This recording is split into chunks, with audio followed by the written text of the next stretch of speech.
Battle rages on behind you as you sneak ahead through the fog, looking for the enemy leader.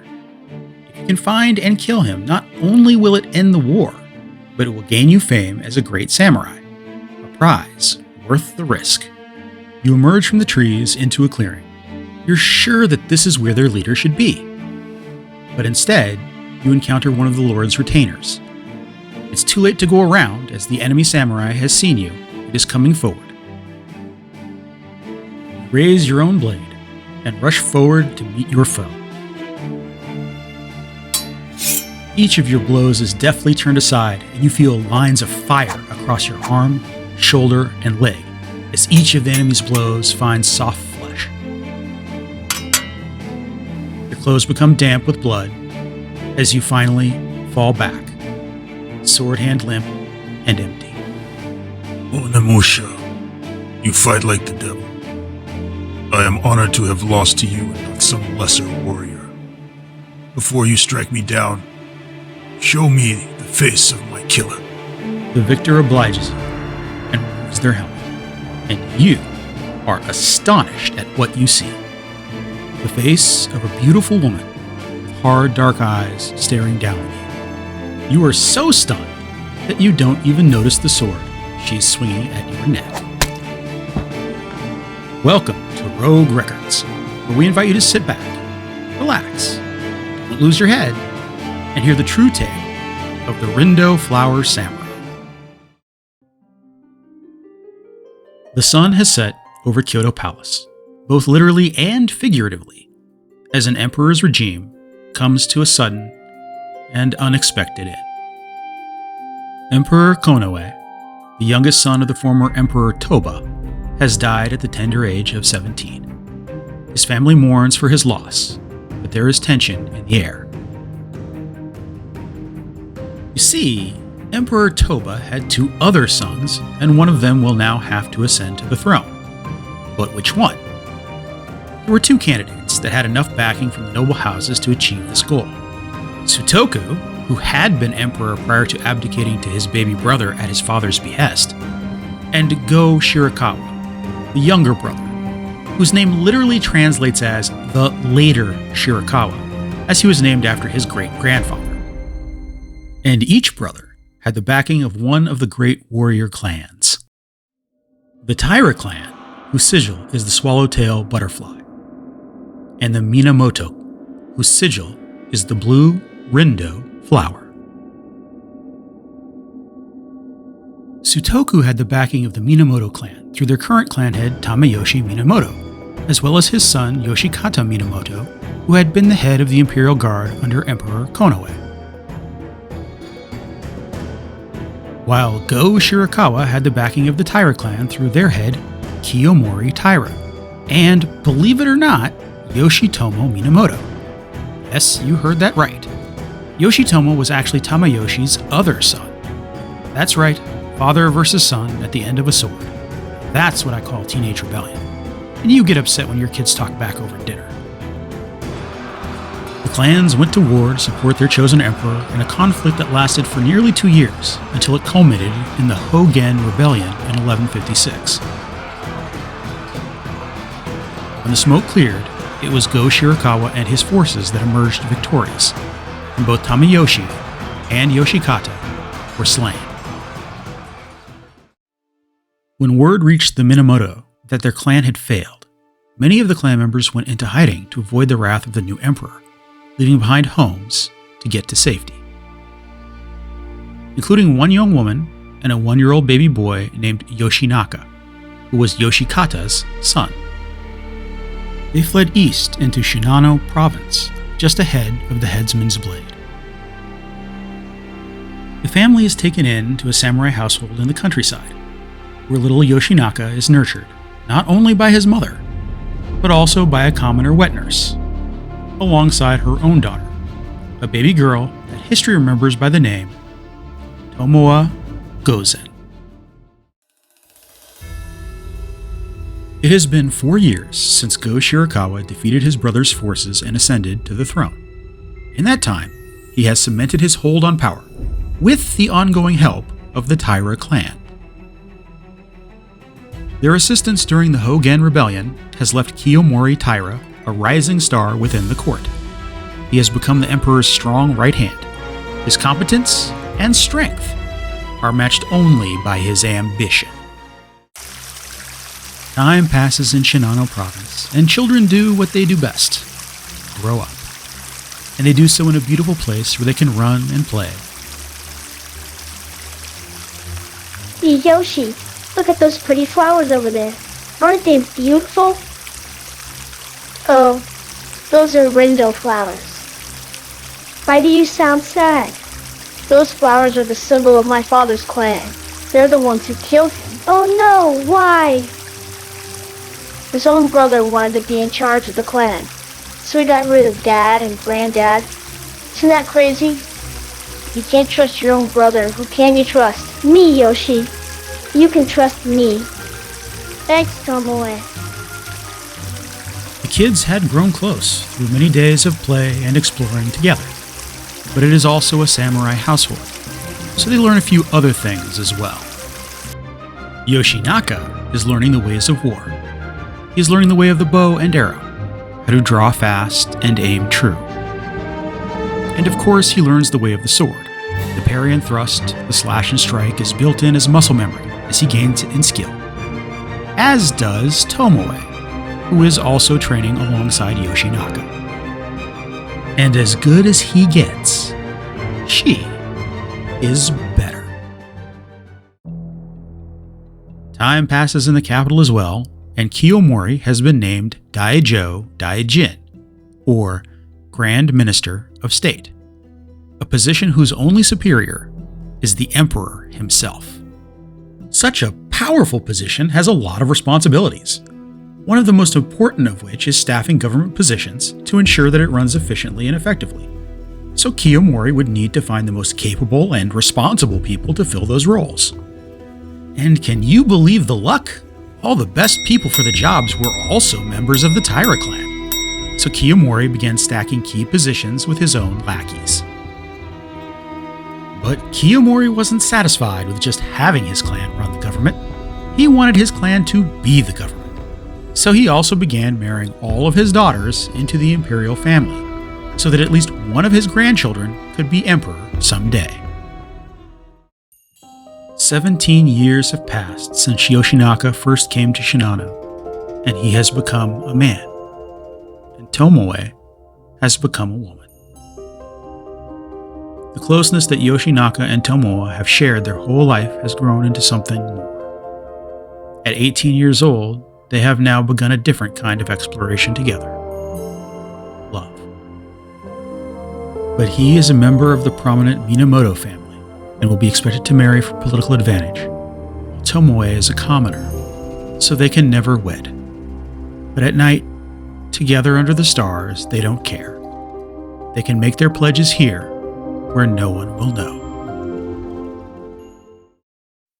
They say the opposite of love is not hate, but indifference.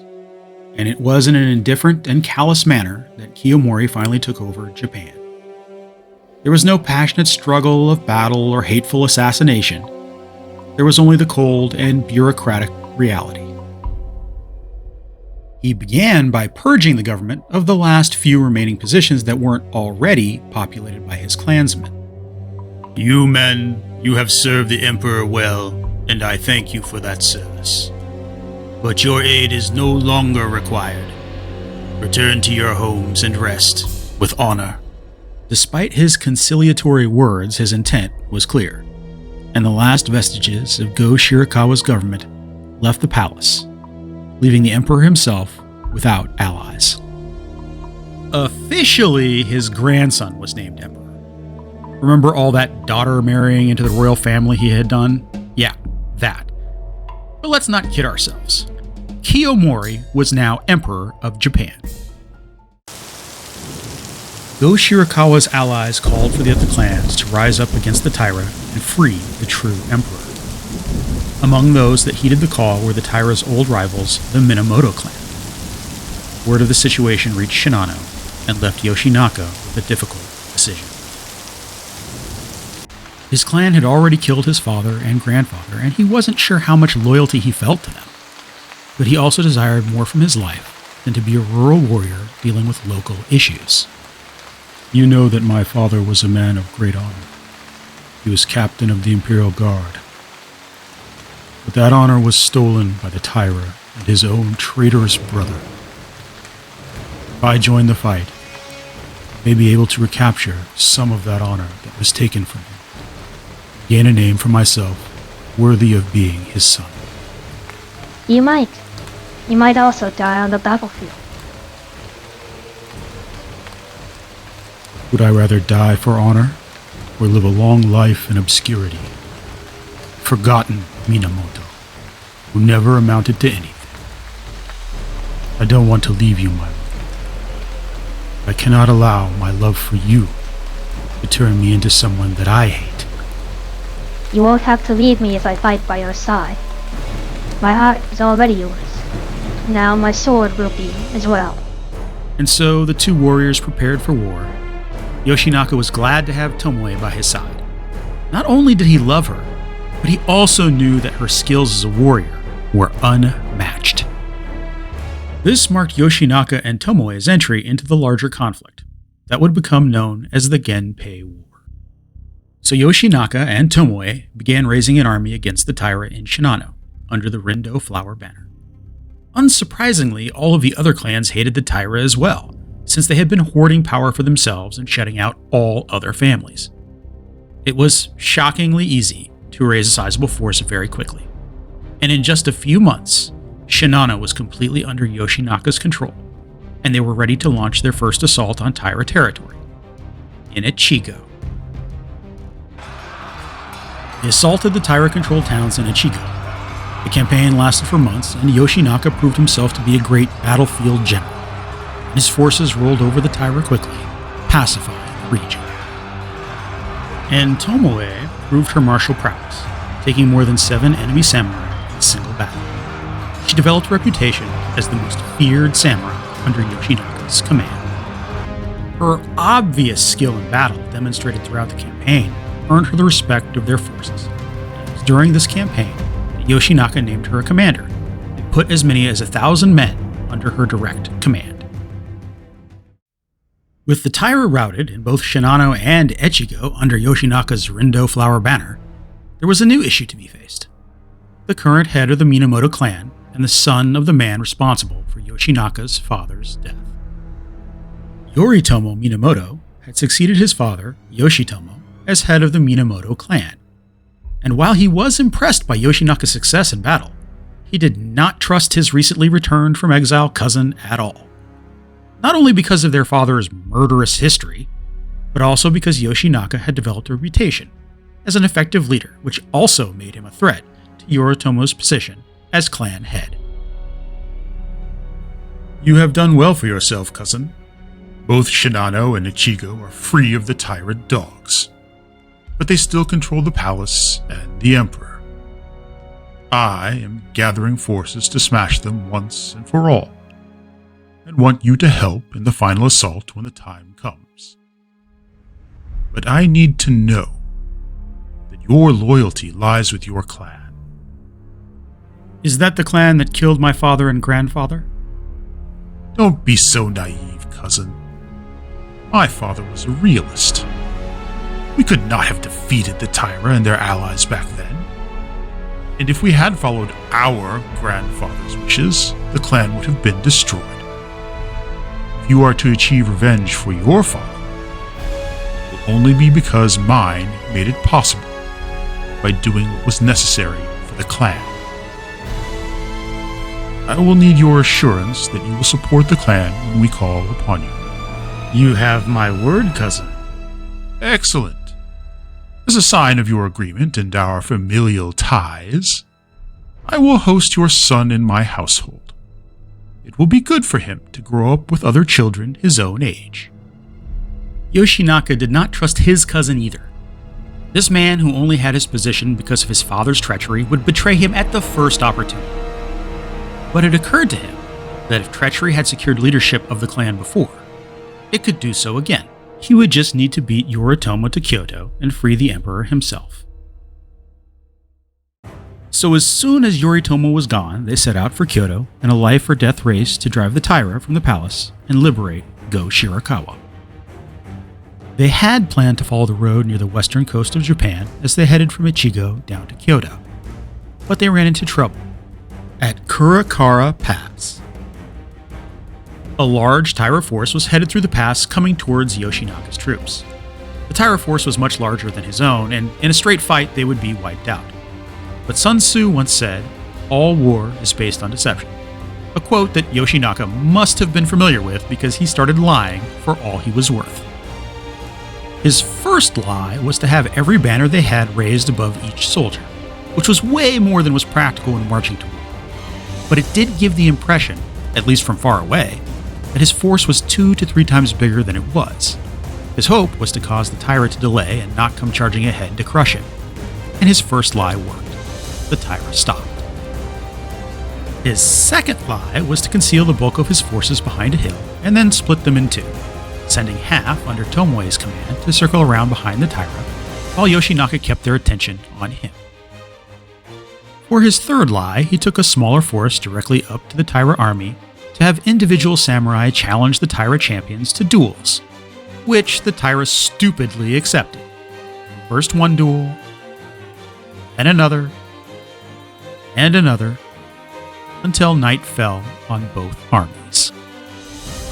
Meanwhile, Tomoe was busy crafting her own battlefield lie. She had circled behind the Taira, not only her troops, but also a herd of bulls that they had kept for food. Night had fully fallen. She caused a stampede, sending the bulls into the back of the Taira army, scattering. She then led her own troops after the bulls to massacre the confused and broken Taira troops. I guess when it comes to war, dishonesty is the best policy. With Kurikara behind them, they had smooth sailing on to Kyoto. When the Taira learned of their defeat and that Yoshinaka and Tomoe were on their way to Kyoto, they fled the city, yielding it to the Minamoto. They had done it. They had beaten Yoritomo to Kyoto and freed Emperor Shirakawa. Surely, with this undeniable feat of martial bravery, he could now ascend to the head of the Minamoto clan. But Yoritomo's cautions on Yoshinaka's naivete proved prescient. For the current Minamoto leaders barely knew their bumpkin cousin that had grown up in the Shinano countryside. No, Yoshinaka had been naive to believe that any amount of martial success would garner their favor over Yoritomo's familiar leadership, and Yoritomo himself would not stand for any risk to his position. So the clan, once more, turned on itself, and they came to Kyoto for Yoshinaka's head. And they would get their chance in 1184 at the Battle of Owazu. The battle was hard fought and bloody. Yoritomo's forces were much larger than those that Yoshinaka had left. As the battle went on, it became clear that this would be the samurai couple's final battle together. This battle is lost, my lord. Please, you must flee from here. You told the others you would be ashamed to die next to a woman. Are you ashamed? I told them that to ease their minds. You are twice the warrior of any man I have ever gone to war with. It is not shame that bids me speak, but selfishness. I cannot watch you die. I can face my own death, but not yours. Please, grant me this last, selfish request. For once, let me protect you. Tomoe granted his last request and walked away, knowing she would never see him alive again. Tomoe spent the next 24 hours evading capture. She even killed a well-known samurai captain named Uchida Ieyoshi, whom she decapitated when he tried to pull her from her horse. But she could not bring herself to stray too far from Yoshi, and when the army had finally moved on, she returned to search for him. She finally found Yoshinaka's body among the last of his men, left like garbage to rot in the sun. They had taken his head as a trophy, a fact that filled Tomoe with a terrible fear. She would never allow Yoshi to be desecrated like that, so she vowed to retrieve it no matter the cost. Tomoe tracked the smaller group that had split off from the main army to return their trophy to Yoritomo directly. She caught up with them and approached under cover of darkness. She stole into their camp looking for Yoshi's head, quietly killing sentries as needed. She snuck toward the command tent, knowing that's where the trophy would be kept. She found their prize in a black cloth sack on the ground, quickly took it, and faded into the night. My dear Yoshi, I am sorry I cannot follow your final order and flee to safety. I have no purpose anymore, no path to follow into the future. I spent my whole life by your side. Don't know how to go on without you. Nor do I want to. Please forgive this selfish woman who will only do what she wants. To remain by your side. I hope someday I will see you again. If you enjoyed this content, please like, subscribe, comment down below. I will get back to you as soon as I can.